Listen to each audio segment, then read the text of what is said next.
Welcome to All Shot GDR Show! Bonsoir, bienvenue dans le All Chat JDR Show. J'espère que vous allez bien. On se retrouve ce soir pour une interview, puisque comme vous le voyez à mes côtés, j'ai Matt qui est là. Bonsoir à toi. Salut, salut Olshad, bonsoir Olshad, bonsoir à tout le monde. Eh bien, j'espère que tu vas bien déjà de ton côté. Ben ça va, écoute, malgré ce temps changeant, il fait beau, il fait chaud, il fait froid, mais ça va. C'est ça, hein, il est un peu bizarre le temps. Aujourd'hui, on a eu du vent, de la pluie en fin de journée. Voilà, c'est comme ça, hein, on peut pas faire Et là, autrement. j'ai sorti le pull d'automne, tu vois. Ben, je vois ça, je vois ça. Je me lève comme ça, tu sais, j'aurais moins froid, tu vois. Ce soir, hein, nous sommes d'abord et avant tout là pour parler, justement, bah, vous voyez, c'est écrit en dessous, hein, de Mysteria 1920. Un jeu Tellement qui bon. est en... T'étais le roi de l'overlay. Bah, écoute, ouais, voilà, bon, tu m'as donné tout le matos hein, pour le faire, mais nous sommes là pour parler de Mysteria 1920 qui est en ce moment en financement participatif. Mais avant de nous lancer dans le vif du sujet, de parler du jeu, moi j'aimerais d'abord qu'on parle un petit peu de toi, Matt, hein, pour qu'on sache un petit peu, bah, que ma communauté te découvre, hein, parce que nous on se connaît un petit peu. Je te connais de feu JDR Factory, hein, à l'époque, hein, que vous faisiez avec Axel. J'ai même Et là, été... après, Comment? il y a eu JDR Factory et Lab JDR. T'es venu Oui, sur Lab JDR mais aussi. c'est vrai, c'était LabJDR, hein, tout à fait, hein. C'est vrai que j'avais oublié le changement de nom qu'il y avait pu avoir, hein, entre-temps, et j'étais venu sur LabJDR, hein, à 2-3 reprises, je crois, hein, pour une partie, il me semble, et puis, pour des interventions parce que vous faisiez parfois intervenir les gens du chat, hein, tout simplement. Ouais, et même tu as fait avec nous de l'impro JDR. C'est ça, tout à fait, on avait fait un truc un peu à la Dune, je me souviens, Absolument. qui était très sympa. Voilà, ça existe encore quelque part, perdu sur les internets. Sur YouTube, hein, mais il y a peut-être, une possibilité de retrouver ça, où c'était bien marré et je crois que j'avais été un sacré traître pendant toute la partie. Jamais, jamais. Voilà, c'est ça. Et que les 2 autres joueurs n'avaient qu'une envie à la fin, c'était de trucider mon perso. Écoute, en tout cas, c'était très cool, voilà, tout à fait. Mais c'était une Ouais. autre époque pour moi. Mais oui, tout à fait, hein, parce que, voilà. Maintenant, depuis finalement, parce que je crois que tu avais commencé, parce que Mystère 1920, ça fait déjà un moment que vous bossez dessus, Bah, en fait, c'est bien que tu commences par l'AbJDR, puisque mmh? le jour où on est arrivé au bout de l'AbJDR, qu'au bout d'un moment, Axel en a eu marre, Oui. voilà, il y avait eu zéro, c'était pas du tout une histoire il y a pas eu de fight entre nous, on s'entend toujours très Non, bien, non, mais à un non. moment, c'est autre chose. Et moi, je me suis retrouvé un peu tout seul avec l'AbJDR, je me dis: «Bon, qu'est-ce que je fais?» J'aime bien moi discuter, tu vois? Donc Ouais, avec ouais, ouais. quelqu'un, voilà, une réciprocité, donc tout seul, je me suis fait: «Bah, bon». Et beh, on était en fin de saison, tu vois? Il devait être mai-juin. Hop, je suis parti l'été, et l'été, il y a, donc moi ça fait des années maintenant, hein, ça fait 30 ans que je fais du jeu de rôle quand même. Voilà, ça fait des années que comme tout bon rôliste, j'ai mes mains dans le cambouis, je teste des choses et cetera. Heu, Avouons-le, mon école de prédilection, c'est ce qu'on appelle les PBTA, les Power by the Apocalypse. Mmh. Et ça fait des années que je bidouille des trucs, dont un qui s'appelle, donc Voyage en Pays Fantastique, qui est un des premiers jeux que j'avais fait en PBTA, qui a trouvé un éditeur d'ailleurs.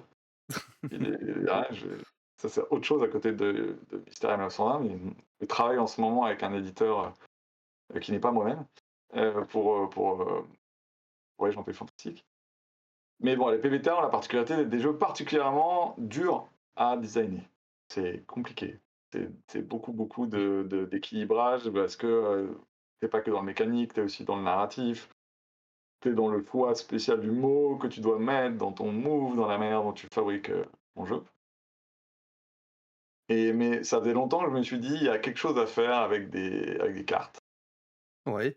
Alors je développe maintenant, mais en tout cas, juste après, en fait, la fin de la JDR, j'ai eu les premières idées de: «OK, comment on pourrait faire ça avec des cartes Et est-ce qu'on pourrait pas faire un jeu où les cartes sont des éléments centraux du jeu et où limite, c'était l'idée de base, ça a évolué depuis, hein, et que chaque carte, ça apporte son custom move, c'est-à-dire son move spécifique PBTA, qu'en gros, tu as une Mmh. carte, je sais pas, une maison, une personne, et cetera, et ben, elle a son move et elle fait avancer l'histoire différemment.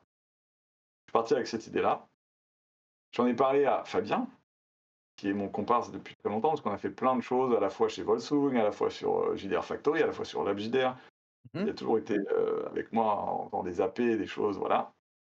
Et ce truc, les idées commençaient à tourner dans ma tête, mais bon, tout seul, je le voyais pas. Je me voyais pas le faire tout seul, parce que ça demandait énormément de travail en PAO, en fabrication, en design à la fois physique, des cartes, de comment interagir avec. J'ai des compétences, mais je les ai pas toutes. Et je Ouais. sais que Fabien, lui, qui vient du print, il avait plus de connaissances là-dessus. Donc je suis allé voir, je lui ai pitché le truc, et il m'a fait banco. Et donc ça fait presque 3 ans maintenant Et en fait, depuis, Mmh. je bosse que sur ça. Et tout le temps que je prenais d'habitude pour la JDR ou JDR Factory a été entièrement utilisé pour Mysteria 1920, qui D'accord. a donc évolué, qui s'est développé, qui non, son jeu à part entière, qui a des références extrêmement précises, je pourrais te donner, mais une fois qu'on a dépassé ces références, on a créé notre jeu, qui est maintenant un peu hybride, un peu unique en son genre. Même s'il y a des choses qui ressemblent, même si oui, c'est pas le premier jeu narratif, etc. Oui, mais il y a des choses, voilà, que on sait que ça arrive. De plus en plus, on voit des financements participatifs avec des jeux, surtout anglo-saxons, où ils utilisent de plus en plus des mécaniques qui s'approchent de ce qu'on fait. Et donc on dit, waouh, il faut qu'on le sorte vite, parce que sinon après on va faire, Ouais. ah, tu ressembles beaucoup à cet obscur jeu anglo-saxon. Ce sera l'obscur jeu français auquel le jeu anglo-saxon ressemblera. Voilà. Oui. D'accord, OK. Merci, hein, il me semble que Fabien, j'avais joué avec lui à l'époque, sur les playtests du jeu de Anom 6 là, horreur, Horrifique. ouais, Non. c'est ça, horrifique, science-fiction là. Ah mince, Space Horror Story. Ah, Space Horror Story, voilà. Il me semble qu'on avait fait un playtest ensemble à l'époque, avec, Anom 6 justement qu'on salue, hein, en MJ. j'ai envie de te dire, quand tu es sur internet et que tu joues à des jeux non mainstream, un peu, tu as joué avec Fabien. Fabien est à peu près toutes les communautés possibles et imaginables. Dès que c'est pas, tu vois, on a encore une fois no king shaming, hein, mais dès que c'est Mmh. pas du Donjon Dragon, Fabien, j'ai rien contre Donjon Dragon, mais dès que c'est des choses un peu narratifs, un peu bizarres, un peu étranges, Mmh. il est là, il est prêt à Ah tout voilà, tester. il est à l'affût. Chaque fois que j'arrive dans une nouvelle communauté, je fais: «Tiens, il est déjà là», tu vois? Et puis il a déjà son verre là au bar, tu sais, il est déjà connu de tout Ouais, le monde dans ouais. la C'est déjà un pilier. il y a que chez Scandalicious qu'il n'est pas. C'est la seule fois Ah! Ah la seule ah! commune où j'ai un avantage sur lui, c'est que je il n'y est pas, mais Mmh. Et ben, il peut nous rejoindre, hein, si jamais sur le Discord, hein, voilà, hop. OK. Et ben, tu nous disais juste avant que ça fait 30 ans que tu fais du jeu de rôle, mais du coup, comment t'es rentré dans le jeu de rôle? Quel a été ton premier JDR, alors de vraiment à l'origine, comme beaucoup d'enfants des années 80, mais tu fais ça que tu dis, les livres dont vous êtes le héros, tu Mmh. vois? Belle Genre porte un peu d'entrée, hein. la base, tu vois? Et en particulier, Sorcellerie, Oui, ils qui est étaient pour moi magnifiques. ma série mythique. Oui. Et évidemment, les jeux Défis Fantastiques, classiques. Et pourquoi c'est important? Parce que Défis Fantastiques, c'est Steve Jackson, pas de Steve Jackson Games, hein, Steve Jackson l'anglais, Oui. celui qui va créer Game Workshop. Et Sorcellerie, c'est qui? Le dessin, c'est John Blanche. John Blanche, qui est l'illustrateur de Warhammer. Warhammer. Donc, quand t'es gamin, tu bouffes du Steve Jackson, sans savoir que c'est Steve Jackson, tu bouffes l'esthétique de John Blanche. Je suis un fan maintenant absolu de toute façon de John Blanche, voilà. Mmh. Et donc tu vois John Blanche, t'as Steve Jackson, et un jour tu vois, oh c'est quoi ce truc avec un gros troll qui se fait écarteler par un nain avec une crête jaune sur la tête. Oh ça a l'air bien, Warhammer. Voilà. Et à partir de OK. là, T'es bouffé par Warhammer. Alors, j'ai Ouais, surtout fait du JDR Warhammer, pas trop le jeu de le film. wargame? Mmh. Un petit peu, mais surtout Warhammer. Et j'en ai tellement bouffé à une époque que je pense que dans mon adolescence, je devais mieux connaître la géographie du vieux monde que celui de la France, tu vois? Voilà. Mais donc pendant très longtemps, j'ai été porté par Warhammer. Après j'ai fait, plein de jeux, majoritairement des jeux français. Ouais, C'est-à-dire, tous les jeux Heroes, tous les jeux, de genre de, de Inhuman croc, ouais, sur Scales.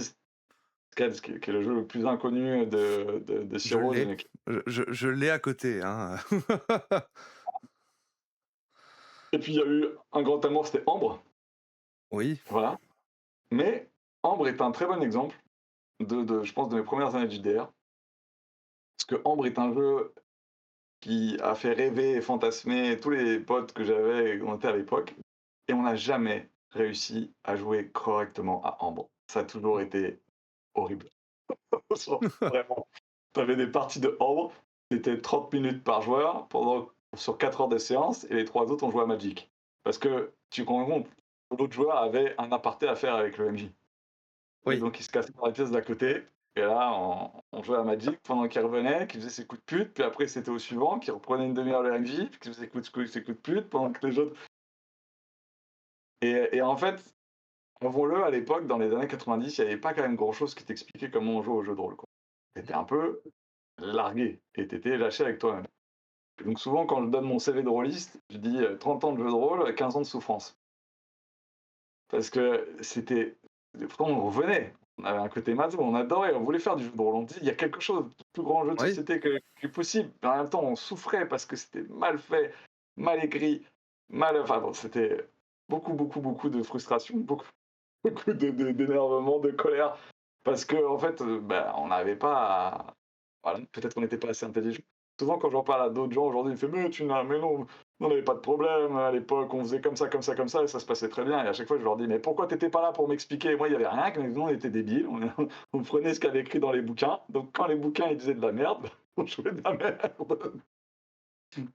On était vraiment des gars de base. On n'était pas des génies capables de faire mmh, abstraction de ce qu'il y avait écrit. Donc, voilà, maintenant j'ai fait tous ces jeux-là, hein, j'ai tous fait, tous les jeux Heroes, tous les jeux, comme je t'ai dit, majoritairement des jeux français. J'ai Donjons& Dragons, j'ai dû arriver extrêmement tard, genre avec ouais. la 5e édition. Ah oui, Parce que quand on était, dans les années 90 en France, Donjons& Dragons, c'était un peu, tu vois? mmh, Il fallait mieux jouer à Vampire. Donc ouais, ouais, ouais, ouais. bon, c'est évidemment complètement snob et débile, mais bon, Mmh, enfin, décent, tu dis des conneries.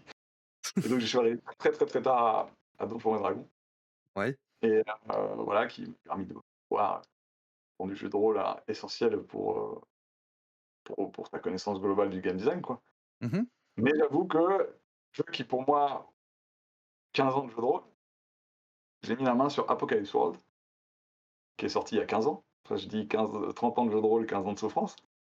Et le jour où j'ai mis la main sur Apocalypse World, moi, je dis pas que c'est la solution pour tout le monde, moi, ça a été parfaitement ce dont j'avais besoin. Ouais, C'est-à-dire que ça m'a vraiment complètement débloqué.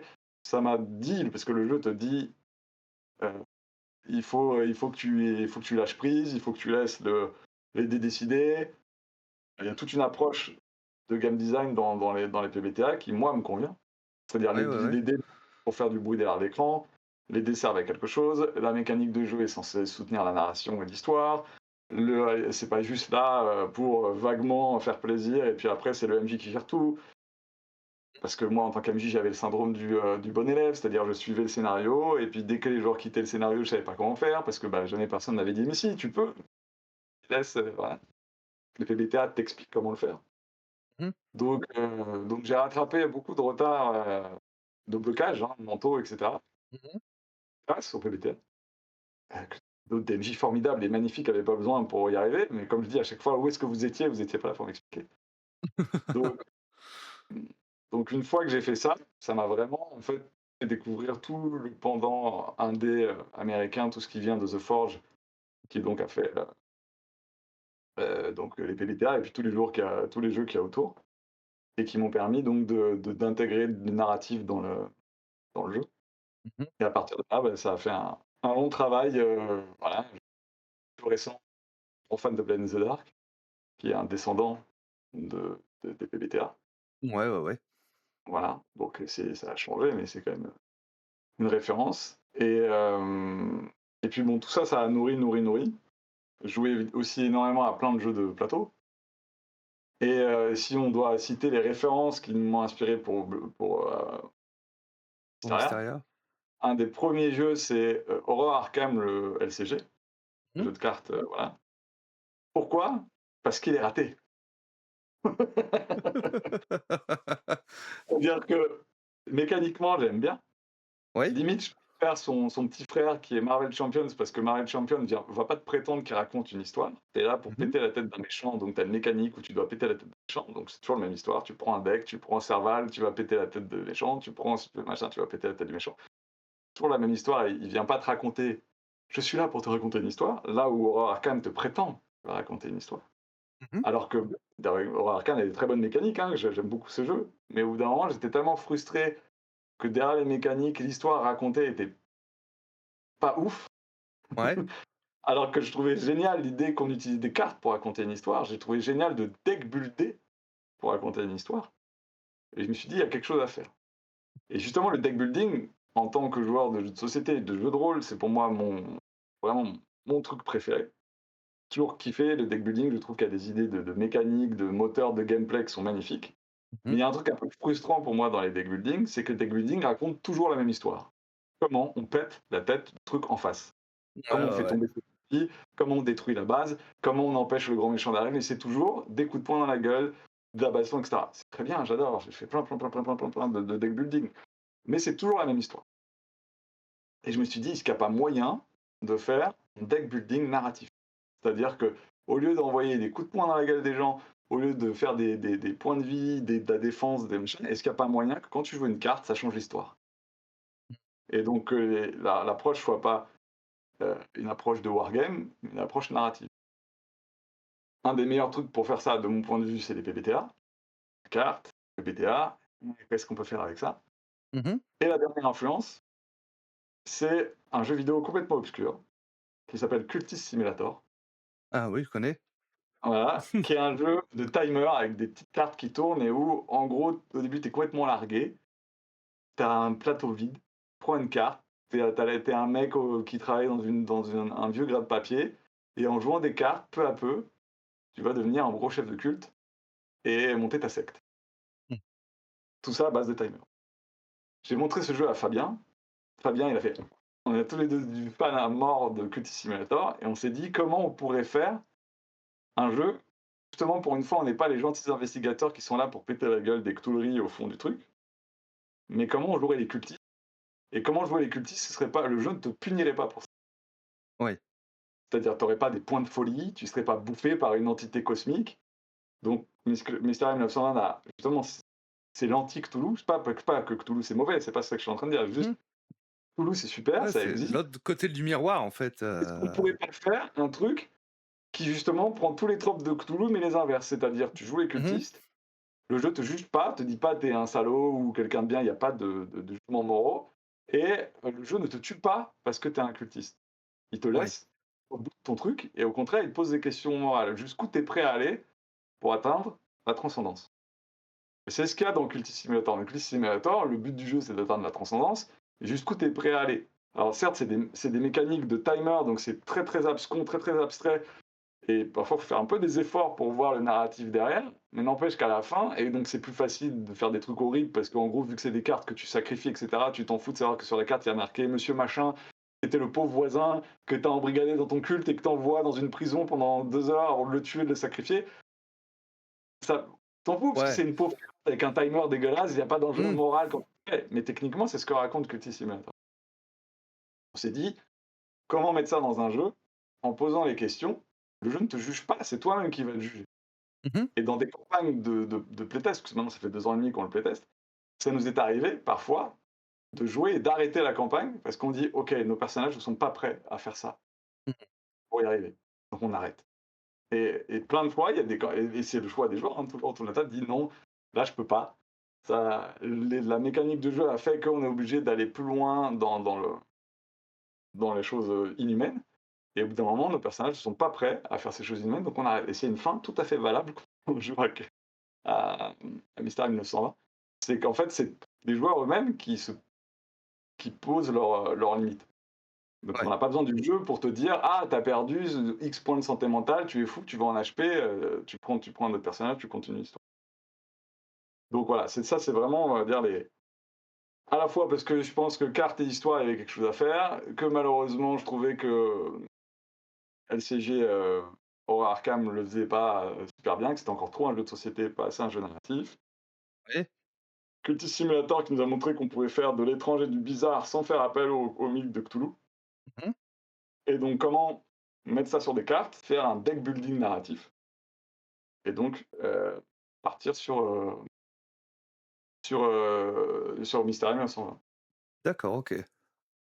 OK, donc bah, c'est vrai que, bah, tu nous as commencé déjà à nous parler un peu de 1900, Mystérieux 1920, hein, donc bon, on va continuer un petit peu là-dessus. Et si, bah, justement, tu devais nous le présenter là en quelques mots, en 2 phrases, 3 phrases, le Mystérieux 1920, qu'est-ce que tu nous dirais justement pour nous donner Bah, l'eau à la c'est un bouche? jeu narratif, Mmh. pour expliquer les termes pourquoi je dis jeu narratif et pas jeu de rôle, mais il y a une raison. C'est un Mmh. jeu narratif où on joue des occultistes dans la France des années folles. D'accord, C'est un jeu, MJ, où il y a pas de scénario, où tout est d'accord, improvisé et l'histoire est guidée par les cartes. OK, Que dans le jeu, tous les éléments importants de l'histoire sont des cartes. d'accord. C'est, ça ressemble un peu à un Force the Story ou il y a quand même des Alors, choses? c'est une très bonne remarque. Les forces de story qu'on aime bien avec Fabien, c'est aussi des jeux, ou bien, mais avec certaines limitations. Mmh. Première limitation des forces de story, souvent, tu racontes toujours la même histoire, enfin toujours la même histoire, c'est toujours le même cadre. Oui. C'est pas grave, encore une fois, No King Shaming, Non. c'est très bien. Mais quand tu joues pour la reine, le setting est toujours le même. Oui. Tu es l'entourage de la reine, et à la fin, tu dois choisir si tu sauves ou si tu tues la reine. Tout à Donc fait, oui. c'est toujours la même chose.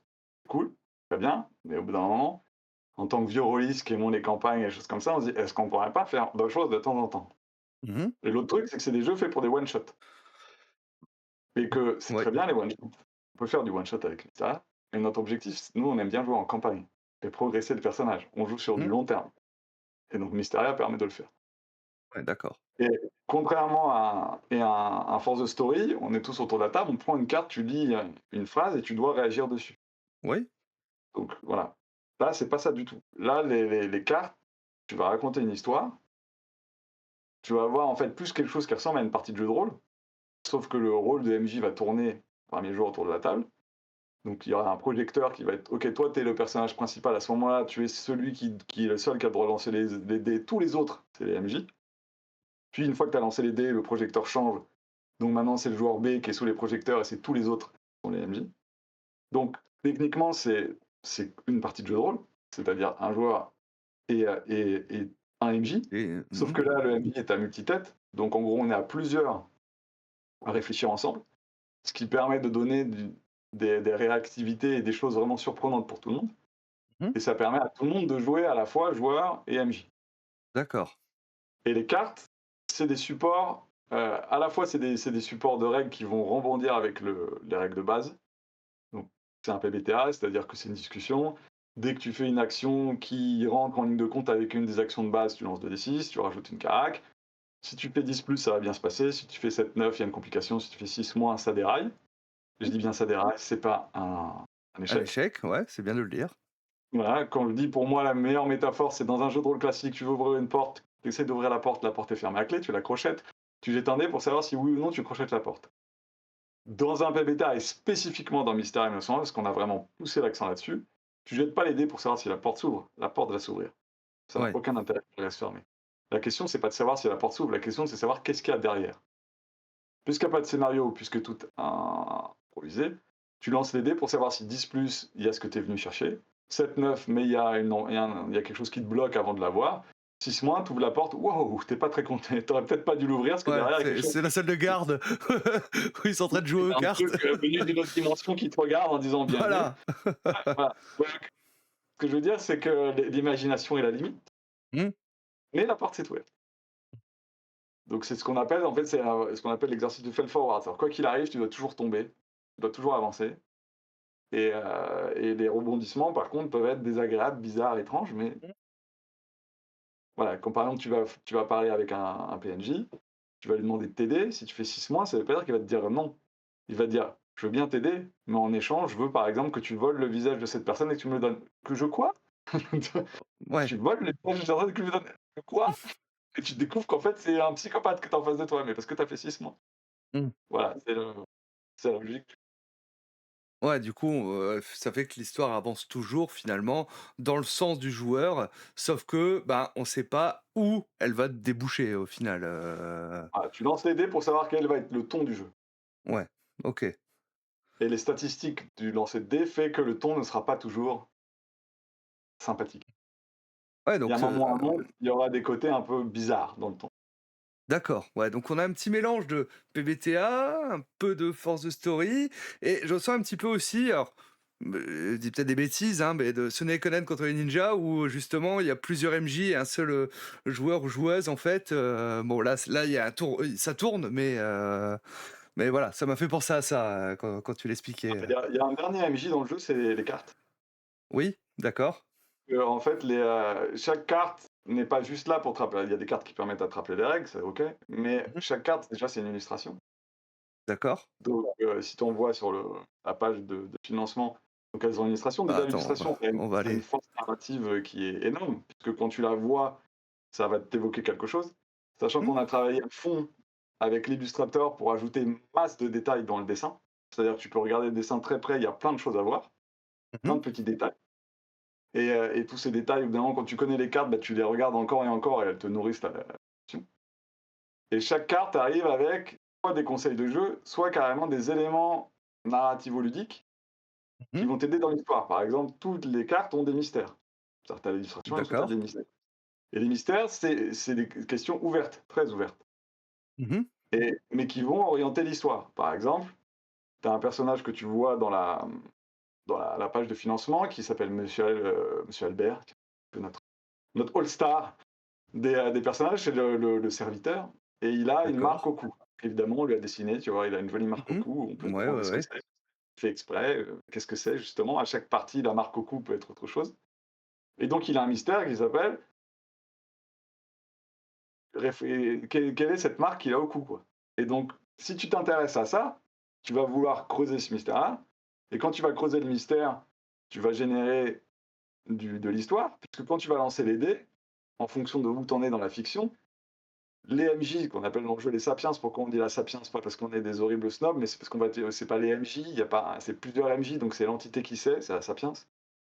Et donc la sapiens va, en fonction du jet de dés, décider que tu comprends avec ce mystère. Donc pareil, il faut prendre la logique. 10 plus, peut-être que c'est le symbole d'une société secrète qui a toujours combattu des forces obscures et qui pourrait peut-être t'aider. 7-9, peut-être que cette marque, c'est en fait la marque d'une servitude. Il pourrait être sympa, monsieur Albert. Le problème, c'est qu'il a cette marque qu'il faudrait peut-être lui lever. Et 9 Mmh. et 6 moins, la marque qu'il a au-dessus ressemble clairement à des scarifications ou, tu vois, qui auraient été. Ou au contraire, des marques démoniaques qui prouvent qu'il a des ascendances d'un autre plan d'existence, tu vois, et qu'il n'est pas Mmh. pas très top. Ouais, bah, Donc là, je suis en voilà, train de montrer donc, une des cartes que tu m'avais envoyées, donc, Mademoiselle Bérénice, hein, tout à donc, fait. où apparemment il y a quelque chose qui tourne autour de son médaillon. Ce médaillon étrange qu'elle touche régulièrement, sur les inquiétantes rumeurs la concernant, sur l'événement marquant survenu lors de cette dernière séance. Donc ce que je disais, c'est ces questions finalement, hein, qui vont cadrer un petit peu, Bah, qui à la fois te servent de cadre, c'est-à-dire qu'on reste dans le cadre que Mystérieux 1920 s'est fixé, c'est-à-dire des occultistes dans la France des années folles. mmh, Pareil, qui est un choix que je peux développer, mais qui n'est pas anodin.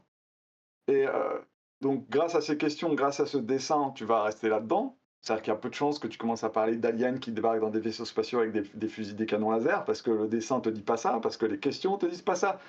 ouais, Donc la carte fait son travail de MJ, elle te cadre les choses, mais après, vu que les questions sont ouvertes, les joueurs, en fonction des dés, puisqu'ils doivent toujours se baser sur ce que les dés, le dé donne le ton, mais c'est les joueurs qui décident: «OK, avec ce ton-là, voilà ce que je vais en faire». Oui. Donc la même carte, en fonction du jet, en fonction des joueurs, en fonction du moment dans l'histoire, bah, va pas raconter la même chose. C'est-à-dire que le médaillon, bah, il aura pas la même importance. Peut-être que Mademoiselle Bérénice, ça va être une silhouette qui va passer juste comme ça. Alors, il se trouve qu'elle est donc spirit. Peut-être qu'elle va être spirit vite fait. Peut-être qu'elle va mourir dans les 2 premières minutes de l'histoire et ce sera aucun intérêt. Peut-être qu'en fait, elle va être un personnage qui va aider les joueurs. Peut-être qu'en fait, pas du tout, ça va être leur ennemi. Peut-être que ça va être le grand méchant de l'histoire. Mais ça, t'en sais rien, ça change à chaque fois. À chaque fois. Mmh. C'est pour ça que tu peux rejouer avec les mêmes cartes. Alors, là, on a un kit démo où il y a une dizaine de cartes. Dans le jeu de base, il y en aura quand même 60. Techniquement, on a désigné presque 300 des cartes, mais comme ça faisait beaucoup, on a quand même choisi de les ranger par boîte. Donc dans cette première boîte, on les a classés par thème. Donc là, les thèmes, c'est la bohème et mondanité. Donc c'est vraiment le moment où les gens à Paris font la fête, s'amusent et essaient d'oublier les horreurs de la guerre, de la Première Guerre mondiale. Donc c'est vraiment ce cadre-là. C'est plutôt Gatsby le Magnifique. L'ambiance de Oui. la première boîte, on a classé des cartes par exemple avec Prolo, Usine et Mafia dans le deuxième. Le troisième, ça va être exploration et voyage, monde des rêves, tu vois. Donc on a déjà des cartes qui existent pour ça, mais bon, faut Mmh. déjà, comme ça coûte cher à produire, qu'il faut faire des illustrations, bah on commence déjà avec une boîte. Bah, oui. Donc dans cette boîte-là, on s'est débrouillé pour que toutes les cartes tournent autour de ce thème-là et que tout renvoie à ces choses-là. Et donc comme je dis, tu vas rejouer avec des cartes. Quand tu rejoues avec les cartes, bah la carte elle peut être plein de choses différentes. Oui. Voilà. Et Oui, ça, vu pour que le c'est des coup, questions ouvertes, oui. si j'ai quelqu'un à remercier là-dedans, alors c'est 2 personnes. Déjà, c'est Volsung. Ouais, d'accord. Pourquoi Volsung? Parce que Volsung, il y a bien longtemps, il avait créé un truc qui s'appelait, il avait fait une sorte de série de photos. Oui, je vois son ouais, ouais, son trombinoscope là, Oui, exactement. Il avait fait un trombinoscope où il avait pris des têtes de personnages de séries télé, il les avait passées en hyper contrasté et il avait fourni cette liste de têtes à tous les gens qui voulaient illustrer leurs personnages dans des PBTA. Donc quand tu jouais dans un Apocalypse World, tu prenais ta date, tu découpais ta tête, tu dis voilà mon personnage il regarde à ça, le PNJ ressemble à ça, et tu avais un trombinoscope de personnages. Et il se trouve que j'ai fait beaucoup, beaucoup, beaucoup, beaucoup de titres de PBTA, et j'ai utilisé beaucoup, beaucoup, beaucoup son trombinoscope. Et il est arrivé plein de fois que des tables différentes utilisent la même tête. Par exemple, je sais pas, quelqu'un de Walking Dead, un acteur de Walking Dead, donc on reconnaissait bien, mais qui là décidait de jouer soit un méchant, soit un gentil, soit le héros, soit son pote, soit là. Et donc on se retrouvait avec le même dessin, mais qui jouait des personnages complètement différents à chaque fois. ouais, ouais. Mmh. Et ça m'a fait dire, ok, c'est pas parce que tu as la même image ou le même personnage que le personnage ne veut pas, elle sera toujours le même en fait. Et donc ça m'a donné confiance de me dire que si on fait une carte par exemple de Monsieur Albert, même Mmh. si tu joues, et pour le coup on l'a fait, 100 fois Monsieur Albert, et je ne dis pas ce chiffre-là, on a vraiment depuis le temps qu'on joue à deux en plus avec mon collègue, on a dû au moins le jouer plus d'une centaine de fois, on Mmh. n'a jamais 2 fois le même Monsieur Albert. D'accord. Donc en gros, avec Mmh. déjà même qu'avec 10 cartes, tu peux raconter plein d'histoires différentes, donc quand on a 60, Mmh. tu commences à avoir plus de largesse. Et donc la deuxième personne à remercier là-dedans, c'est Monsieur Acritarche, Bastien, de Design par Oui. Acritarche, ouais, qui est l'éditeur d'Horrifique, avec qui j'ai bossé, puisqu'il m'a fait travailler un peu sur Horrifique pour écrire des textes, et enfin des textes d'ambiance, hein, pas le texte de règles, c'est Fred, c'est l'auteur de Horrifique. Ouais, ouais, Et ouais. il m'a fait bosser sur ces cartes, le jeu du destin, il avait fait des cartes qui permettaient donc de faire des, pour le coup, c'est des oracles qui étaient utilisés pour euh, Dungeon World, qui est un PBTA pour jouer du Donjon et Dragon en PBTA. Et donc, pour stimuler l'imagination du MJ, il a créé un oracle, et on pioche des cartes, et grâce à cet oracle-là, on a des inspi pour le MJ. Donc, il a fait travailler énormément de gens du milieu du jeu de rôle pour écrire des cartes, donc moi j'en ai écrit certaines pour lui. Et quand je l'écrivais, je dis, c'est pas mal, mais pourquoi il y aurait que le MJ qui pourrait profiter de ces cartes-là? Tu vois. Et donc, c'est là où je me suis dit, mais tout le monde devrait pouvoir profiter de ces cartes-là. On devrait pouvoir poser une carte d'oracle sur la table, et tout le monde pourrait jouer avec. Et pas seulement le MJ qui fait, ok, je prends cette carte-là, et maintenant je vais le remettre dans la fiction.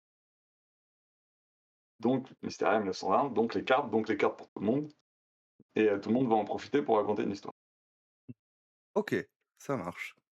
Oui, c'est ce que tu disais, hein, il y a pas mal de matos, hein, donc bah, on a une petite présentation de la boîte, hein, enfin du contenu de la boîte que je suis en train de présenter sur le live, hein, donc bon, liste de règles, 78 cartes, hein, comme tu disais, hein, donc au format tarot. Regarde ça, Heu, j'en ai une. Je les ai Nous, on a déjà imprimé des cartes démo, tu vois? Hop, ici, tu as une carte oui, démo. j'avais vu une image sur, je mets en grand. Ouais. Voilà, donc là, tu as la brave, comtesse Irina. Tiens, où je te parlais de Mmh. monsieur Albert. Alors monsieur Albert qui est là, hop, voilà. Albert, hop, ici. Oui. Voilà, Mmh, ouais, donc j'avais vu, avec l'image du matos, hein, sur Insta. son étrange, marque au cou, alors c'est flou. Mmh. Donc voilà, ce jeu, démo, on a sorti un jeu démo pour, déjà pour montrer le jeu aux gens quand on sera à Octogone, puisqu'on sera à Octogone cette année, on aura des jeux démo, Mmh. voilà. Et donc ça, c'est les cartes dont on a des illustrations. Voilà, donc je te dis il y a celles qui sont sans illustration et celles avec des illustrations. On a une dizaine de cartes avec des illustrations. Et évidemment, si on veut faire toutes nos cartes qui existent déjà, hein, elles existent Mmh. mais sans illustration, et ben, pour les avoir, il faut justement qu'on fasse un financement participatif parce qu'on ne peut pas payer tout de notre Non, mais poche c'est pour l'illustrateur, tu vois? Parce que ouais, bien ouais, je sûr. précise, parce que pour moi ça va de soi, mais c'est vrai que souvent quand j'en parle autour de moi, les gens disent: «Est-ce qu'il y a de l'IA dans le jeu?» Donc non, c'est un illustrateur, un être humain Mmh. qui Mais c'est bien de le dire. voilà, qui Enfin, dessine, c'est nous qui avons fait les icônes et la PAO de toutes les cartes et cetera et mmh. donc c'est un être humain et l'être humain, il travaille pour de l'argent. C'est salaud Ah et ouais, ouais, non, mais c'est ça, hein. Après, ils veulent et donc manger en plus, se loger, tout ça, non mais donc on a avancé sur nos fonds propres pour les premières f mmh. illustrations pour avoir un jeu, pour montrer à quoi ressemble le jeu et pour montrer aux gens que c'est un projet sérieux. Donc toutes Mmh. les illus qu'on voit dans le financement participatif, c'est nous qui avons payé pour les avoir, c'est donc, heu, notre illustrateur Benoît Cierleux qui les a fait. D'accord. Et évidemment, on n'a pas non plus des fonds, on n'est pas milliardaire, donc on ne peut pas tout payer de notre poche. Donc le reste, on a besoin, un de se rembourser et 2 de payer la suite du travail de Benoît. Et donc le financement participatif va beaucoup, beaucoup, beaucoup servir à ça. Ouais, ouais, ouais. Ouais, non, mais c'est voilà, c'est évident. Alors, c'est vrai que dire qu'il y a pas d'IA, c'est bien, bon, tu vas me dire, voilà, mon point de vue, c'est que je trouve dommage de devoir le dire parce que c'est l'inverse qui devrait être vrai. Tu vois? C'est que s'il y a de l'IA, ça devrait être mis en avant, mais bref, ça, c'est mes convictions par Oui, rapport à ça. mais je sais que pour moi, c'est vrai que, tu vois, comme on est nouveau en tant qu'éditeur, parce qu'on a monté notre boîte d'édition pour soutenir Mystère 1920, sachant qu'on a plein d'autres idées de jeux en tête. Alors Mystère 1920, comme je dis, on a plus de 300 cartes, on a déjà en fait 3 extensions techniquement qui sont déjà prêtes. Oui. Donc peut-être qu'elles ne verront jamais le jour et qu'elles resteront dans un placard si le jeu ne trouve pas son public. Si elles trouvent son public, on va pouvoir vous nourrir jusque dans la fin du temps. Donc voilà. Mais on a d'autres idées de jeux, Mmh. des jeux de société, d'autres jeux, etc. Et donc on a monté une structure qui est ça. Mais comme on est une nouvelle boîte d'édition, on est encore un petit peu débutant et donc il y a des choses qu'on ne maîtrise pas et en Oui. particulier le fait que, en gros, il faut tout le temps dire: «Non, c'est pas de l'IA». C'est-à-dire que quand je veux voir des gens que je montre le truc, puisque maintenant effectivement l'IA générative fait des choses de plus en plus, Qualitative, qualitatives. Alors ça reste quand même toujours enfin, médiocre parce que oui. je connais pas comment ça marche l'IA. Moi, mon boulot alimentaire, j'ai travaillé pendant longtemps dans les effets spéciaux et autant dire que dans les effets spéciaux, on utilise l'IA, depuis très longtemps. Alors c'est pas l'IA générative qui pompe le travail de tout le monde, c'est l'IA où les gens acceptent de donner leur image. Tu vas prendre un acteur qui va accepter de donner son image, de nourrir l'image de l'acteur dans l'ordinateur et après on va faire des effets spéciaux sur son visage grâce à ce que donc c'est pas du tout la même logique que l'IA que tu peux avoir, dans un mid-journée quoi, qui là par contre va aller pomper, des banques de données, gigantesques et surtout des banques de données d'images dont ils n'ont pas les droits. C'est pas du tout le même rapport à l'IA. Donc moi, techniquement, j'ai un rapport à l'IA qui est beaucoup plus apaisé que beaucoup de gens. C'est-à-dire que pour moi, IA, ça ne veut pas dire le mal. L'IA, c'est un outil qui est évidemment utilisé mal par beaucoup de gens qui veulent faire du profit et qui n'en ont rien à branler de la Voilà. nature, des droits d'auteur, etc. Ça, ok. Mais en fait, les coupables, c'est les gens, c'est pas l'IA, Mmh. si tu veux. Donc oui, il faut. En fait, quand je dis le mot IA, moi, ça me fait pas m'énerver tout de suite, ça me fait dire, ok, mais quelle IA Oui, et, et comment utiliser, tu vois. c'est ça. Donc voilà. Donc en tout Ouais, cas, dans ouais, notre ouais. jeu, utiliser d'IA du tout. Oui, donc bah, tu en parlais juste avant, hein, donc je pense que ça avait une bonne transition, c'est, bah, d'aller jeter un œil sur, la page du financement, hein. Donc, vous avez le lien, hein, qui est épinglé évidemment. Pour ceux qui regardent la rediff sur YouTube, vous aurez le lien dans la description, hein. Donc, il nous reste 44 jours, hein, parce que ça s'est lancé hier, si je ne Hier, m'abuse, hein, c'est ça, hein? fait. Voilà, Ouais. et donc vous demandez 12 000 €, hein, pour le financement. Qui est une bonne somme, on est bien conscient de Mmh. ça. C'est une somme qui est Oui, risquée. Mais le problème, c'est que si tu es honnête, parce qu'on connaît plein de financements participatifs qui demandent de l'argent, mais comment ils font? Maintenant, en plus que je suis du côté éditeur, et maintenant que je regarde mmh, certains financements participatifs, je dis, mais les gars, avec 8 000 balles, ils vont produire ça. Tu vois, c'est juste pour l'effet d'annonce, le jeu est produit en 3 heures. Bah oui, parce que le mec, il a mis une somme tellement basse qu'il est produit en 3 heures. Après, il peut faire de la mmh. com en disant, mais produit en 3 heures mon jeu. Oui, bon, là, t'as payé tes stagiaires avec le. On se Tu vois. souviendra des financements participatifs où ils demandaient 1 €. Oui, je te regarde Daggerheart, oui, je pense à toi. Donc 12 000 balles aujourd'hui, et c'est ce que ça vaut quand tu dois payer, des illustrations faites par un être humain, que tu dois, alors, nous, on aimerait vraiment produire en Europe, pour plein de raisons. Pour une petite raison, par exemple, que le prix du pétrole est particulièrement fluctuant en ce moment, et que Oui, dès que tu vas le produire à l'étranger, le temps que tes choses reviennent en France, tout d'un coup, les prix peuvent changer dans tous les sens. On aimerait vraiment le produire en Europe. Sauf que pour le produire en Europe, le prix de base, c'est pas 12 000 balles, c'est 20 000. ouais, C'est pour mmh, ça qu'on a un de nos stretch goals, c'est à 20 000, on le produit en Europe. Parce qu'à ce moment-là, oui, tout le monde peut manger à sa faim, tout le monde est payé, mais c'est 20 000 balles. Autant dire que 20 000 balles, on aurait mis ça comme somme au début, on sait qu'on était mort, c'était même pas la peine. Donc là, on dit 12 000, à 12 000, on le fait, mais clairement, ce ne sera pas en Europe. Parce ouais. que, alors avec les risques qui sont derrière, hein, j'espère bien les gérer, il n'y a pas de souci. Mais nous, on aimerait bien pouvoir même rester en Europe, etc. Mais pareil, c'est un coût. Et ça, le truc, c'est pour ça qu'on a mis comme stretch goal, pour que les gens qui nous soutiennent se rendent compte de ce que ça veut dire aujourd'hui, produire en dehors de l'Europe, enfin plutôt en Europe, avoir un dessinateur francophone, etc. Donc tous les problèmes de jeux indés, parce qu'évidemment c'est un problème de masse. Si je produisais Oui, 10 000 Mystère 1920, tout d'un coup 10 000 boîtes, tout d'un coup les coûts baisseraient. Sauf que comme on est une nouvelle boîte d'édition, qu'on a un jeu un peu atypique et qu'on on ne sait pas si on a un public, impossible de dire qu'on va produire 10 000 boîtes. Tu bah, oui. Ouais, ouais, non, mais je vois. Donc comprends, on je va faire des comprends, économies d'échelle. hein, donc, voilà, hein, nous, voilà, on souhaite que le projet aboutisse, hein. D'ailleurs, je vois en termes de contrepartie, donc là, on a une early bird, donc à 34 €. Alors cet early bird, c'est-à-dire que c'est un nombre de Alors il y a coffrets des prix ou? réduits, en fait il y a deux offres. Oui, Réellement. Tu as l'offre avec la boîte de base et tu as l'offre avec la boîte de base et une extension, parce qu'on a déjà designé une extension, oui. parce qu'on veut dès le début montrer que le jeu est un jeu à extension et un jeu évolutif. D'accord, c'est un Mmh. jeu deck building narratif, c'est-à-dire une fois que tu as compris comment tourner le jeu, une fois que tu t'es habitué à la mécanique du jeu, prends ton paquet de cartes, tu fais comme dans un bon Mission Impossible, tu jettes les cartes que tu veux au milieu de la table, tu dis je vais jouer avec ça.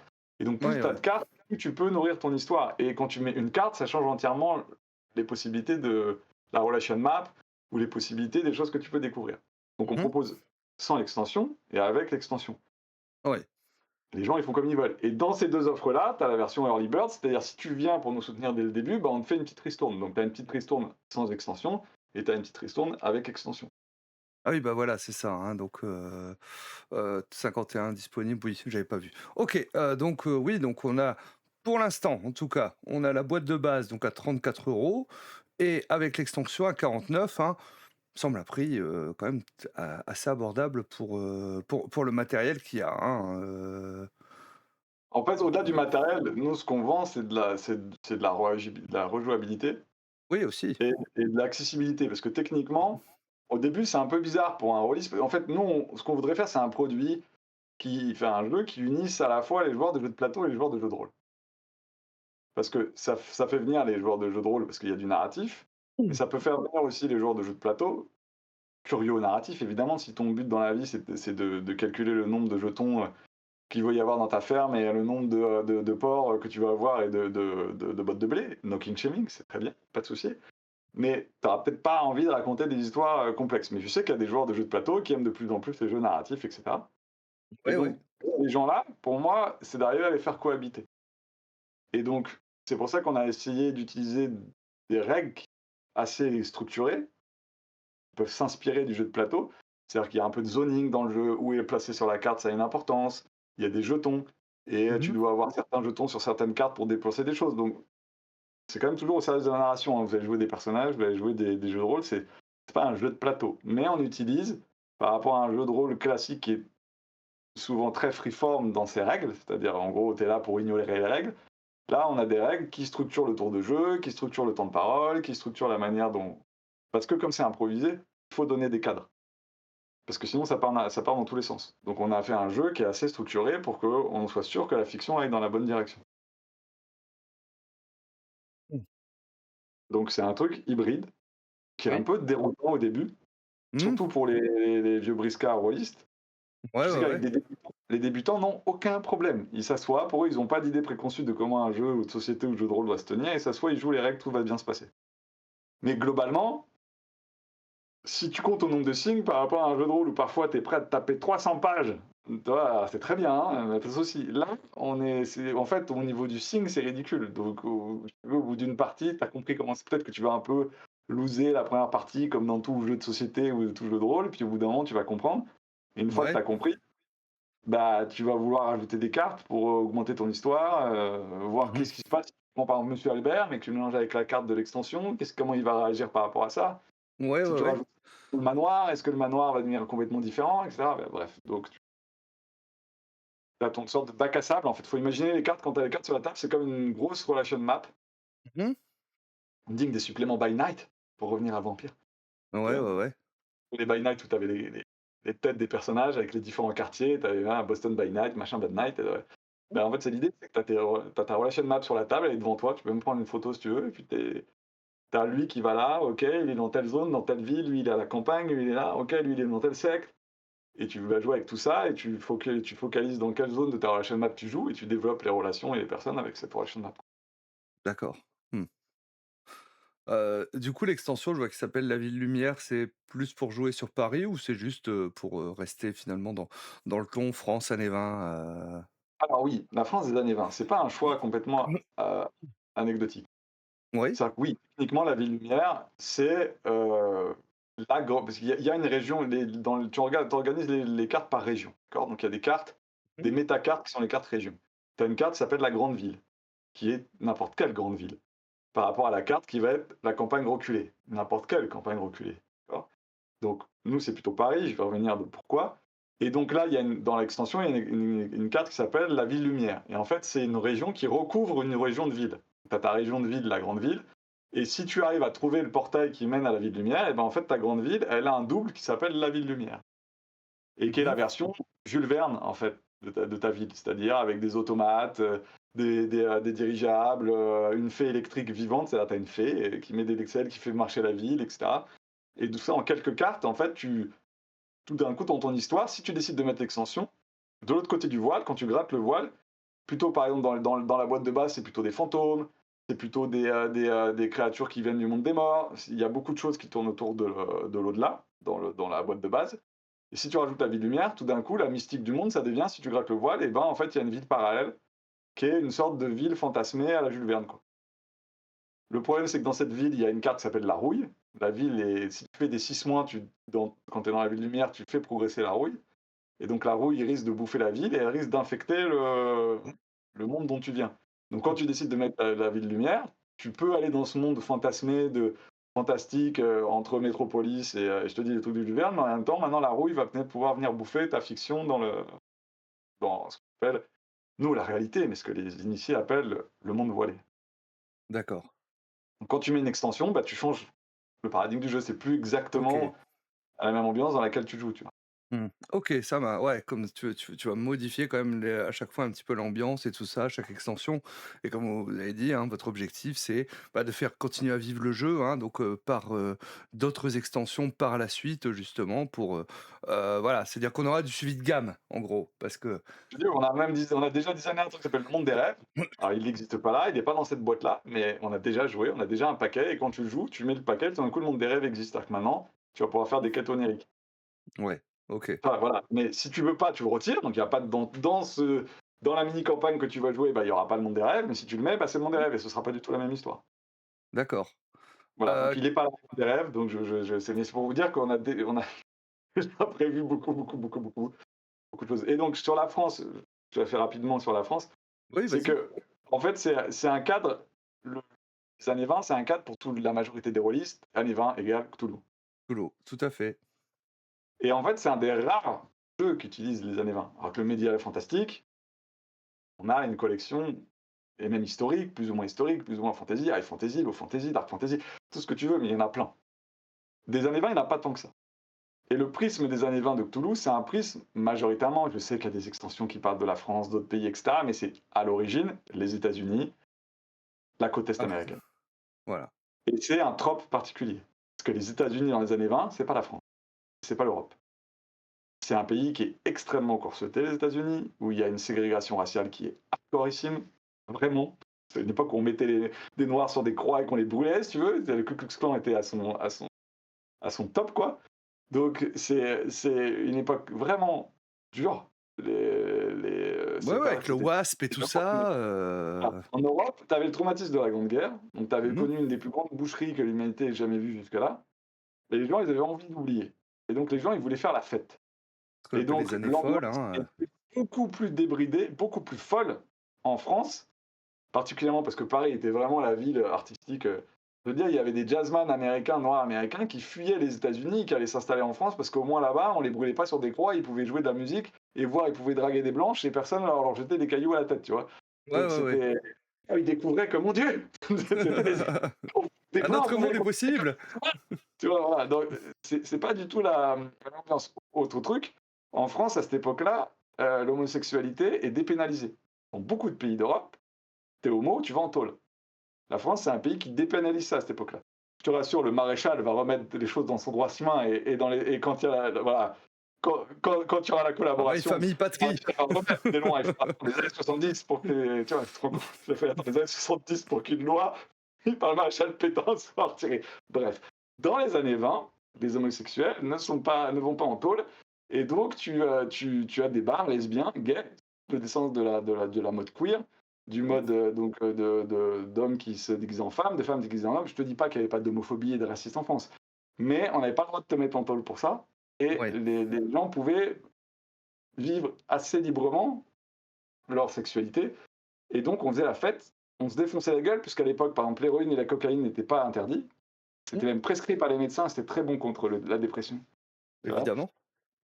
évidemment. Voilà, il y avait des fumées d'opium. C'était une époque vraiment barrée. Et je sais pas si les gens connaissent le film Babylone. Alors certes, qui se passe aux États-Unis, mais c'est un film qui parle du Hollywood dans les années 20. Il y a une fête au début de Babylone. Paris, ça ressemblait à ça. Ceux qui l'ont vu comprendront. Ils chercheront les éléphants. Voilà, mais c'était vraiment une époque particulièrement barrée, où justement il n'y avait pas de jugement de morale, il n'y avait pas de, tu vois. Et c'est aussi une époque où, comme les gens avaient perdu complètement le sens des valeurs, parce que des humains pouvaient aller se faire déboîter sur les, tu vois, à Verdun, il y avait une recherche de mystique très forte. Et donc Ouais. la recherche mystique, la recherche de surnaturel était très forte. Dans les années 20, il y avait un petit groupe qui s'appelait les surréalistes, hein, que ce soit, tu vois, Dali, voilà, tout ce mouvement de peinture artistique. Mmh. Leur trip, c'était de rentrer en transe dans des soirées pour arriver à avoir des visions pour peindre ou écrire leurs textes. Donc Mmh. c'était un endroit où tu étais vraiment mixé entre rationalisme et fantastique, quoi. Donc évidemment, comme on est dans un jeu de rôle, dans un jeu fantastique, dans Mystère 1920, tous ces gens-là ont raison. Sinon, c'est pas Oui. grave. Il y a bien quelque chose de l'autre côté du voile. Quand on rentre en transe pour peindre une peinture, et ben, il se passe des choses. Voilà, c'est pas drôle. Donc, et on pense que ce cadre-là, assez fou, a été peu exploité. Évidemment, notre version n'est pas une version historique. Je veux dire, les années 20, c'était beaucoup plus large que ce que je viens de décrire. Oui, Mais on a essayé de se focaliser sur ça, à une ambiance qui n'existe pas dans le Cthulhu de base, en fait. d'accord. Oui, parce que c'est vrai, je me souviens, il y avait, bah, l'extension de Les Années Folles, hein, mais je me souviens pas de tout ce que tu m'en dis là. Parce que c'est les Amériques, parce que c'est les États-Unis. Ouais, Et que voilà, les c'est années ça. folles. D'ailleurs, en anglais, on dit pas les années folles, on dit the roaring twenties, c'est-à-dire les vingtaines rugissantes. Oui. Oui, oui, Parce oui. qu'en gros, les gars, c'était bigger, stronger, faster déjà. Mmh. L'Europe était en pleine reconstruction. Nous, on n'a pas eu de destruction sur notre pays, donc brrr, et c'est en fait, c'est plus la folie financière avec la crise de 29 qui arrive, donc parce que les mecs vont spéculer comme des bourrins surtout. Mmh. D'ailleurs, le deuxième boîte qu'on a en tête, c'est plus aux États-Unis, puisque c'est plus les traders, les mafieux Ah et ouais. les capitalistes. Mmh. Tu vois, c'est une autre, voilà. Si les gens connaissent Black Monday, qui est une BD géniale, un comic book génial américain qui raconte Mmh. comment dans la Ouais. crise de 29, en fait, c'est des cultistes qui décident de tuer les traders pour invoquer le démon de la cupidité. Voilà, Mmh. bon, c'est une super BD. C'est plus ça l'ambiance de la deuxième boîte. Dans celle-là, on est plutôt dans la version faisons la fête à Paris et, euh, et, euh, et, visitons des mondes Mmh. étranges. Essayons d'atteindre, de nous transcender, d'atteindre la transcendance, de trouver un sens à notre vie maintenant que la guerre, en fait, a tout retiré à la rationalité. Mmh. D'accord. Du coup, oui, aux États-Unis, ça. Est-ce que vous avez pensé peut-être à faire d'autres périodes où on restera vraiment plutôt ancré années 20, Alors, comme tu remarqueras, il y a marqué Mysteria en petit 1920. Ouais, voilà, Donc c'est oui, ça. c'est Mmh. possible. Maintenant, encore une fois, je te dis, non, oui, on pourrait faire 1970 parce que le New Age dans les années 70, c'est très bien. On pourrait faire Mmh. le 19e siècle, tu vois, l'ère napoléonienne, parce qu'il y a très peu de jeux qui se passent pendant la napoléonienne. Mmh. Et il y a des trucs assez intéressants à dire, au-delà du front, parce que bon, Napoléon, c'est la guerre, on met à feu et à sang l'Europe, mais il se Ouais, passe plein de choses c'est intéressantes en France, notamment au mmh. milieu de l'Empire. Bref, peut-être. Déjà, essayons de trouver notre public Oui, avec voilà, ça. c'est ça. On fait des plans sur la comète, hein, Bah, c'est un peu notre spécialité. Comme je te dis, on a designé 3 extensions, alors que peut-être que déjà ce jeu de base peut-être n'arrivera pas à la fin de son financement, et donc les autres cartes finiront dans un placard, tu vois. Donc voilà. Ouais, ouais, ouais. Donc on a Donc, décidé de calmons-nous, tu vois, mmh calme et on va mettre les extensions dans un côté, on va choisir des cartes qui vont ensemble, on va essayer déjà de faire mh. vivre ça, voilà. Mais oui, oui, si ça marche. Ouais. Bah, écoute, Voilà. hein, on le souhaite, hein, en tout cas, voilà, hein, si, Matt a réussi à vous donner envie, hein, sachez que donc le financement est en cours, hein. À l'heure actuelle, donc en early bird, hein, vous avez donc, pour 34 € la boîte de base. Avec l'extension, vous l'avez à 49 €, hein, et on a des petites choses débloquables aussi, j'imagine que Oui, vous ah oui, ça avez, c'est très important. C'est-à-dire que mmh? comme on a monté notre boîte d'édition, notre objectif c'est quand même de produire des jeux et de les distribuer. Oui. Sauf que très rapidement, donc si on arrive à produire suffisamment de jeux, on Mmh. va trouver un distributeur et de distribuer les jeux en magasin. Évidemment, ça dépend si ça fonctionne. Je veux dire, si on est juste à 12 000, on n'aura pas assez pour aller voir un distributeur, parce qu'un distributeur, ça te prend une marge, ça te crame ton bénéf, et au bout d'un moment, ça devient, par rapport au fait qu'il faut continuer à payer l'illustrateur, etc., les frais de fabrication du jeu, tu peux pas aller voir un distributeur à 12 000. Si on va plus loin, on espère bien pouvoir distribuer le jeu en magasin. Sauf que, dès le début, on s'est dit, on n'a pas envie que les personnes qui participent au financement participatif, elles se disent «Eh, j'ai raqué avant et maintenant il y a le jeu en magasin que tout le monde peut avoir».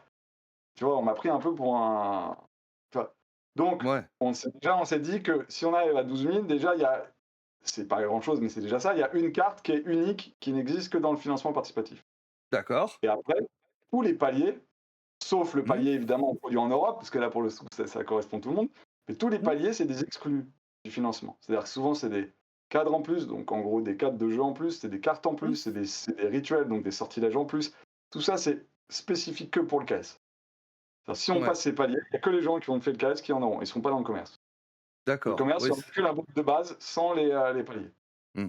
Ce que je vois, hein, 13 000 €, donc on a un sixième cadre, hein, donc exclusif aux contributeurs. 14 000, 2 nouveaux rituels, pareil, exclusif aux contributeurs. 16 000, un nouvel artefact exclusif aux contributeurs. Alors 17 000 jetons de meilleure qualité. Bon, bah voilà, ça c'est Ça, c'est pour tout une le monde. Et augmentation ça. de la qualité du jeu.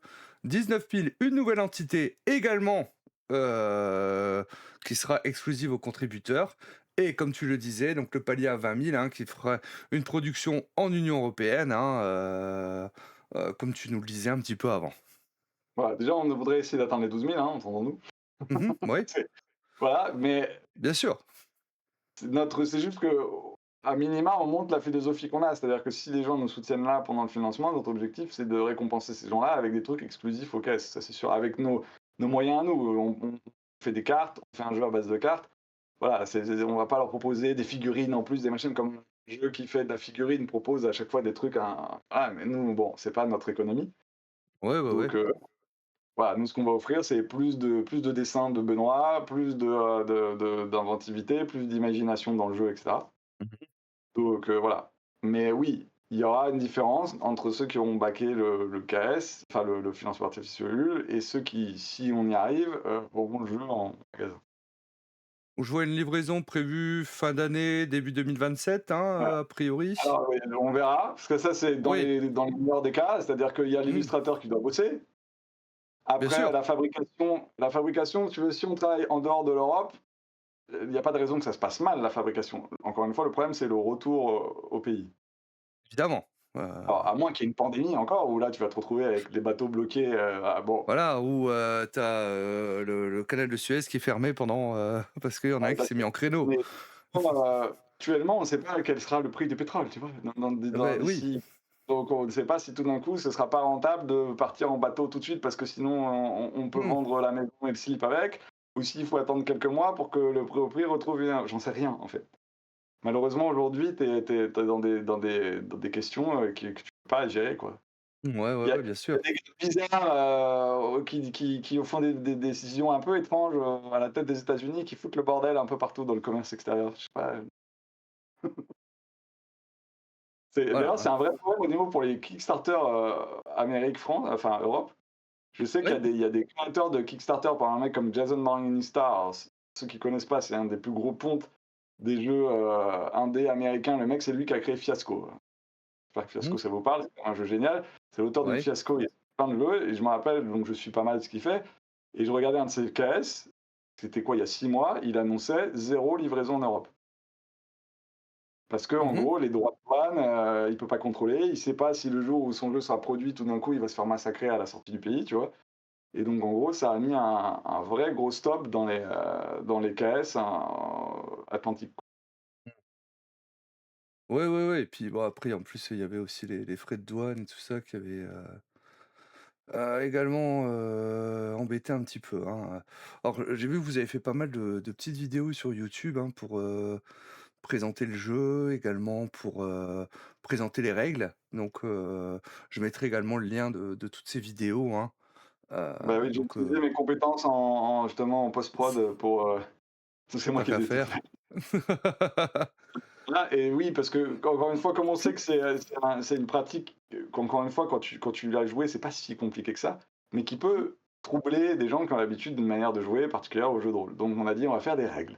On est à l'époque Oui. d'internet, quand même te connecter sur internet pour quand même regarder. Le but, c'est que ce soit efficace. Je crois que la vidéo de règles, c'est moins de 5 minutes.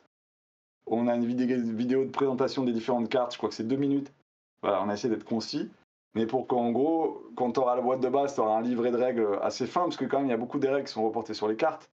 Mmh. Donc, tu pas besoin d'avoir un bouquin, peut-être qu'on aura 20 pages, ce qui est beaucoup pour un jeu de plateau, entendons-nous, hein, mais puisqu'on on est dans une boîte, donc on a une sorte d'économie jeu de plateau, même si c'est un jeu narratif, et pour moi, ça tend plus vers le jeu de rôle que vers le jeu de plateau. Mais on aura le minimum syndical de résumé de règles dans un petit, tu vois, un petit cahier de 20 pages.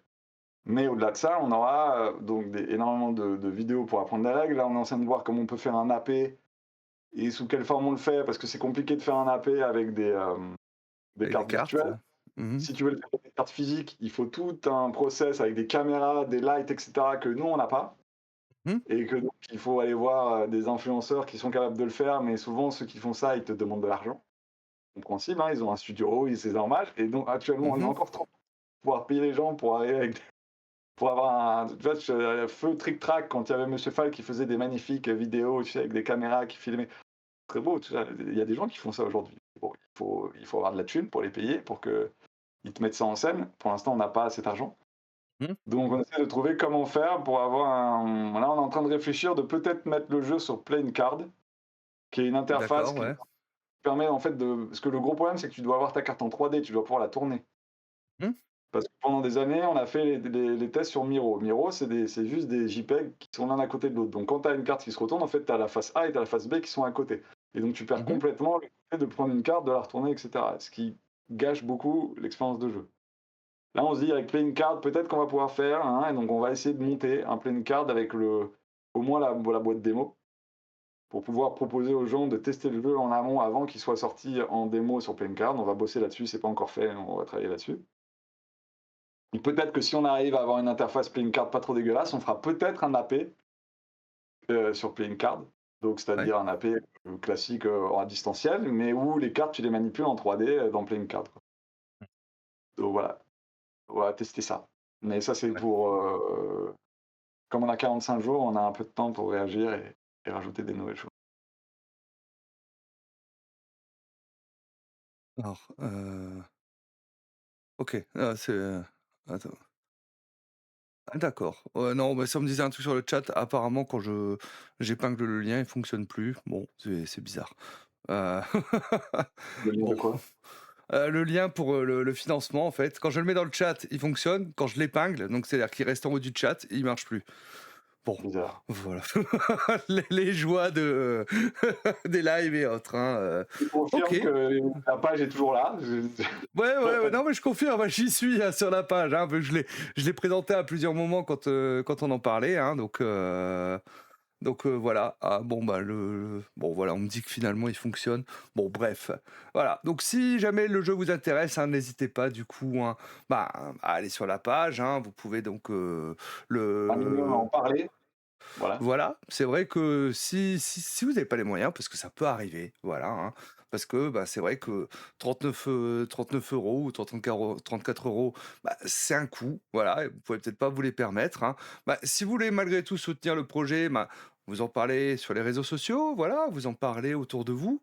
Il y a peut-être des gens qui peuvent être intéressés. Peut-être que ça peut être aussi une bonne porte d'entrée pour amener des gens au jeu de rôle. Vous avez peut-être des amis qui disent: «Ah, le jeu de rôle, pas trop et tout ça», mais qui aiment le plus le côté jeu de société, jouer avec des cartes et tout ça. Ça peut être une très bonne porte d'entrée aussi, hein, parce que, ouais, comme tu le disais, c'est vrai que, bah, pour les PBTA ou autres, hein, en tant que MJ, il y a des fois du taf, surtout quand tu es vieux MJ comme nous, hein.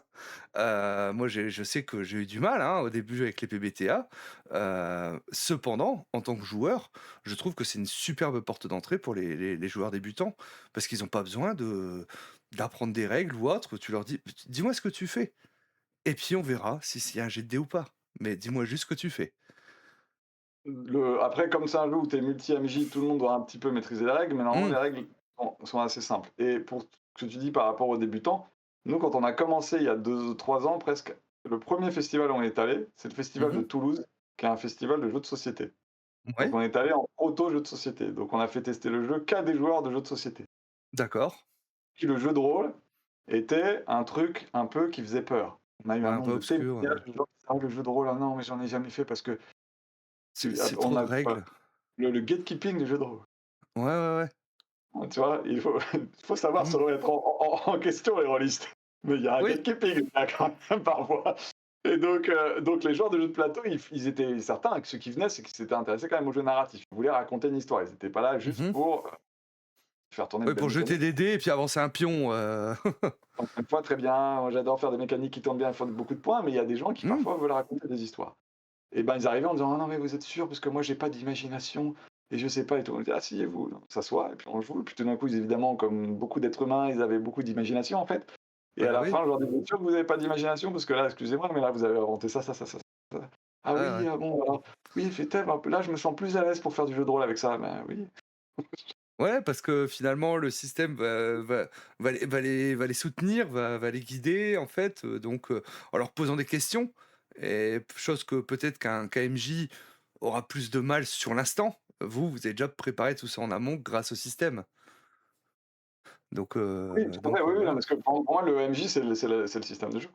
Ouais, voilà, c'est ça, c'est ce que tu disais, hein, un peu comme l'est le PBTA, c'est pour ça que c'est, finalement le Voilà, parallèle, après, hein, c'est pas je veux dire, c'est pas un miracle non plus. C'est-à-dire qu'il y a des gens, des oui, bien rôlistes sûr. pour qui ça leur conviendra pas. Je sais que pour avoir fait plein de playtests avec des rôlistes purs et durs, il y en a certains, par exemple, ils aiment le player skill, c'est-à-dire, on te met dans un donjon, il y a des épreuves à passer, il faut te servir de ta matière grise pour trouver comment passer le monstre sans combattre, sans machin. et le MJ, c'est l'arbitre qui dit si ton idée elle est bonne et puis lance des dés, et il y a des gens qui kiffent ça et c'est super. C'est sûr que les PBTA, c'est pas le player skill qui est mis en avant, puisque vu qu'on est là pour raconter l'histoire, tu dis tout ce qui te passe par la tête, Mmh. tu lances les dés, et c'est les dés qui décident comment en face ça va répondre. Plus ton truc est absurde et un peu improbable, bah, si tu fais des mauvais dés, il va se passer des choses pas très, de plus en plus Pas très bizarres. correct. Mais c'est un jeu qui dit, les PBTA et surtout Mysteria 1901, c'est un jeu qui dit pas non. Il dit Mmh. ok, fais ce que tu veux. Pour certains joueurs, moi particulièrement, c'est hyper libérateur parce que justement, t'as pas de mauvaise réponse, t'as pas de mauvais choix, tu fais ce que tu veux. Mais il y a des joueurs qui aiment jouer sous la contrainte, qui aiment que justement, il n'y ait qu'une seule bonne réponse, que quand il y a une enquête, Mmh. bah, il y a une vraie enquête à battre, etc.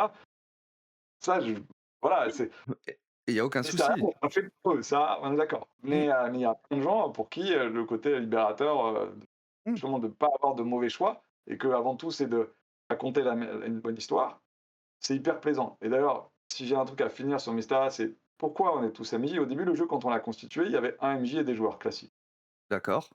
Mais en cours de route, on peut toujours jouer, hein, si tu veux. Une fois que tu as un jeu full MJ, si tu as quelqu'un qui dit je veux que MJ, tu peux l'être.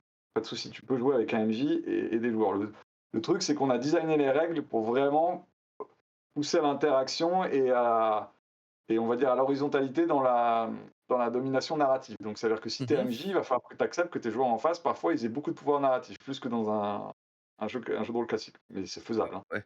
pas de souci. Mais pourquoi, en fait, on a choisi comme mode de base le tous MJ?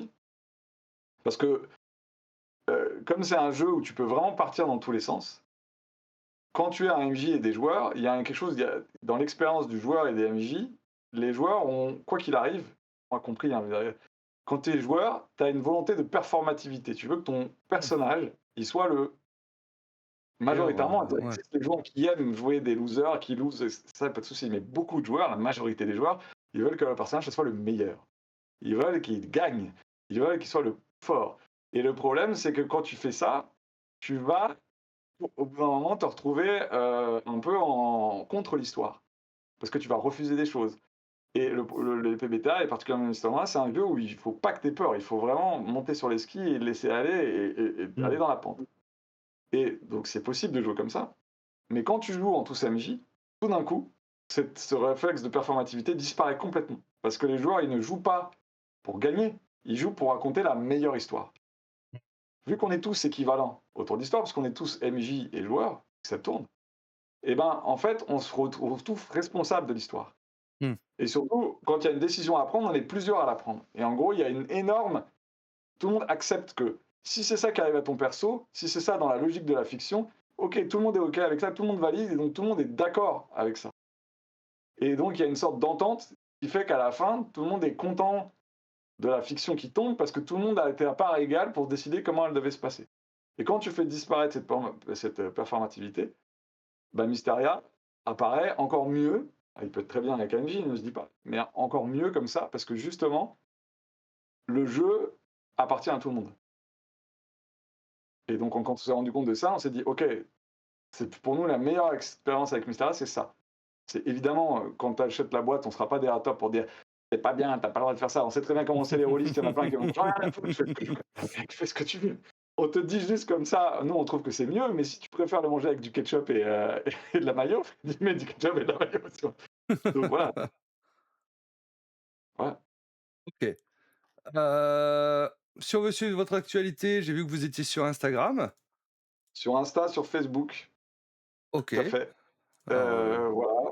C'est parce que, je avouons-le, sur Facebook, tu vas avoir les 35-40 plus, et sur Insta, tu auras les 30 moins. Donc quand tu vas un peu tu veux des jeunes, des moins jeunes, des plus matures, et bah, tu choisis ton réseau social. Ça veut pas dire qu'il y a pas des 40 plus sur Insta et qu'il y a pas des 30 moins sur Facebook, mais globalement, la population, il y a quand même une moyenne d'âge, et donc quand tu es sur les 2 réseaux, tu as un spectre plus large de joueurs, en fait. alors je vous copie justement tous les liens des réseaux, hein, si vous voulez aller suivre justement, Alors l'avancée figure-toi, de il y Mysteria. a un lien unique, ce qui est le tap link, qui est un lien qu'on met à jour régulièrement. Parce Mmh. que comme parfois les réseaux peuvent changer, il y a des, tu vois, quand si un jour on décide de mettre des fiches à dispo ou des choses à télécharger, parfois, bah, ça va pas être au même endroit. Et donc, on a mis un site, une page web où on répertorie tous les liens et on les met à jour régulièrement. Et cette page, elle est plus souvent à jour que tout le reste. Alors, pour le moment, effectivement, si tu donnes Insta ou Facebook, ça va pas bouger.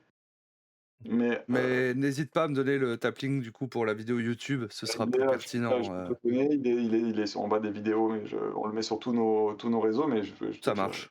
Ouais, tu me le fileras comme ça. Pour la vidéo YouTube, ce sera plus pertinent. Vous aurez également les liens. Donc on vous retrouve, comme tu le disais, à Octogone. Donc vous Ok, aurez un on aura un stand, stand j'imagine? avec des boîtes démo. On Mmh. sera pas dans la fosse, c'est-à-dire qu'on n'a pas réservé avec convention release des parties dans la D'accord, fosse. On a vraiment un stand, on vient nous voir, on dit ok, je veux tester. T'as une demi-heure, on te fait un playtest en 30 minutes. T'as une d'accord, heure, 2 heures, et ben on fait une partie d'une heure, 2 heures. En fait, on voulait faire un truc beaucoup plus souple. Parce que quand tu vas dans la d'accord. fosse, tu prends 3h30 de trucs et c'est 3h30, tu vois, t'as pas plus, t'as Mmh. pas moins. Alors que Ouais, ouais. là, nous, si tu as envie d'y passer 5 minutes, de découvrir le jeu en 5 minutes, on t'explique, on adapte en fait par rapport aux gens OK. qui viendront nous voir. Donc si voilà, si on veut tester le jeu à Octogone, hein, donc on va à votre stand et puis on dit: «Bah, je veux jouer». Voilà. Mais par Exactement. contre, j'ai qu'une demi heure devant moi parce qu'après, j'ai mon tram. C'est possible. Et ben, on t'explique les règles, on fera peut-être pas une partie très longue, mais on t'explique, Mmh? comment ça tourne et voilà, on aura des boîtes démo, là-bas. OK, ça marche, hein. Bah, en tout cas, bah, le rendez-vous, le rendez-vous est pris, hein, par rapport à ça et pour, le financement, hein, je vous le rappelle, si jamais le jeu vous intéresse, hein, vous pouvez aller sur Ulule, hein, pour soutenir le jeu. Un petit mot de la fin? Bah, écoute, merci Chad, tu es le premier à nous recevoir, Beh, avec grand le premier à plaisir. jamais dans cette Voilà. Avec podcast, le grand premier à plaisir, jamais. hein. Ah Voilà. non, mais voilà, avec plaisir, hein, quand j'avais vu parce que je crois que je suis encore, sur ton Miro et régulièrement, tu sais, j'ai des mails comme quoi il y a des mises à jour et il s'appelle Mysteria maintenant ton Miro. Enfin, en tout cas, il y a un de tes Oui, Miro ouais, qui on s'appelle a une Miro. table de travail, mais comme on bosse dessus, depuis Voilà. honnêtement, Miro est notre table de travail depuis 2 ans et demi. On a un bureau de travail sur Miro et donc voilà. Et du coup, bah, des fois, je reçois un mail, voilà, des nouveautés sur la table Mysteria, tu vois? Et ça me fait voilà, donc ça me fait plaisir finalement en plus de te recevoir, hein, parce qu'on n'avait pas eu l'occasion de discuter finalement depuis, feu Lab JDR. Donc avec grand plaisir en tout cas, hein, Eh ben, merci à toi. Côté YouTube, je vous remercie d'avoir suivi donc, cette interview. Je vous dis à très bientôt en tout cas pour une prochaine vidéo. Ciao!